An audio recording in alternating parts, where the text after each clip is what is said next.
it's Alana here, ambassador for Coeliac New Zealand.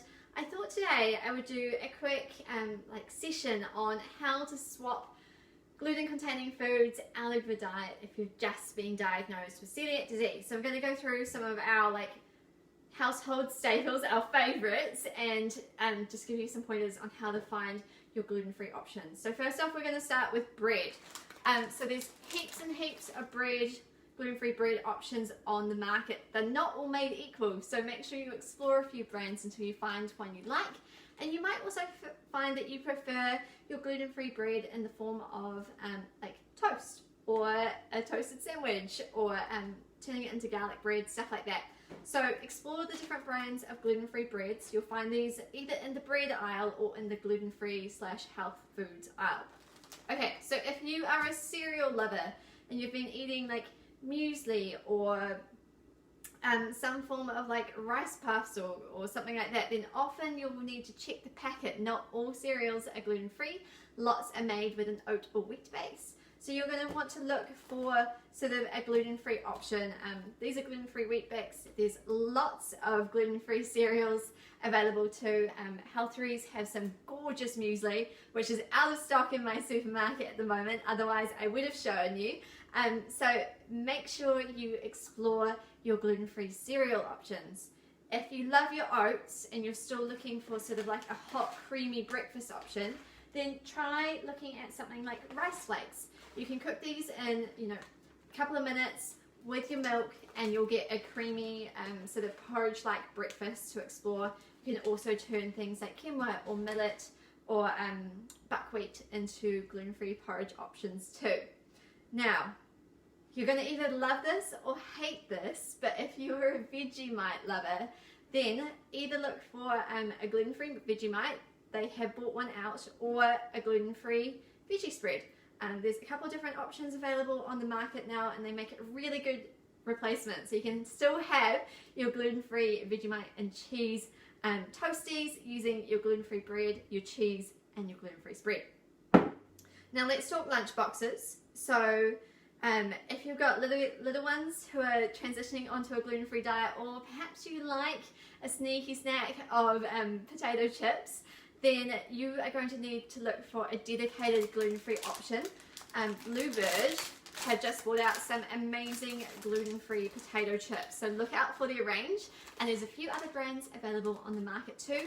You'll often find them mixed in with the other potato chips, so you'll need to read the ingredient labels to figure out what those are. Now, who's like my partner and loves baked beans?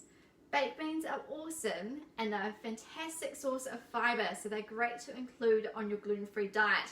However, once again, you are looking for a gluten-free option. So you want to check the label and see if you can find something that is listed as being gluten-free, and failing that, you really want to check the ingredients carefully and make sure that there is no wheat starch in the product, as that is normally where the gluten comes from. Another big swap that you need to think about when you're transitioning onto a gluten-free diet is your pasta. So I know this is in a glass jar, but this is gluten-free pasta. There's a ton of different pasta options on the market now, and there's lots of them that are gluten-free too. Not all gluten-free pasta is made equal either, so try a couple of brands until you find one that you and your family love. Okay, moving on. If you are a baker or used to making stuff at home, or even just making stuff like white sauce, you are going to need a good all-purpose gluten-free flour. Now, as you can see, I have been baking this week, but this is Bakewell's gluten-free flour. They have a really good flour mix, so when you're choosing an all-purpose flour, you're looking for one that is made with a mixture of different flours. So you'll normally see maize starch and rice flour, and normally a couple of other starches mixed in it. This is going to make the flour behave more like your regular wheat flour. So grab a gluten-free flour blend. Give Bakewell's a try, they're really good. And that will get your baking started. If you're not feeling so confident, there's also a range of different so the pre-packet gluten-free mixes you can get. This is the Countdown banana bread mix, which is awesome. and Bakewell's do some gluten-free baking mixes as well. So you can give those a go just to get back into the kitchen while you find your feet.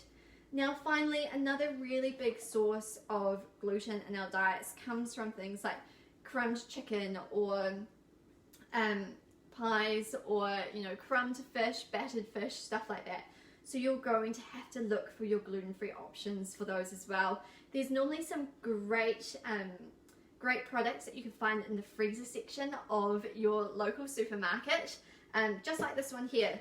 So these ones I love, and I love them because, I'm not sure if you can see that, but hopefully you can. Down in the bottom corner there is the blue cross grain logo, which shows that this product has the Coeliac New Zealand certification showing that it is gluten-free. There's no need to stress if you've been put on a gluten-free diet. There's lots and lots of different options to help you swap out the gluten-containing food with gluten-free options. So hopefully that helps, and I look forward to giving you more tips soon.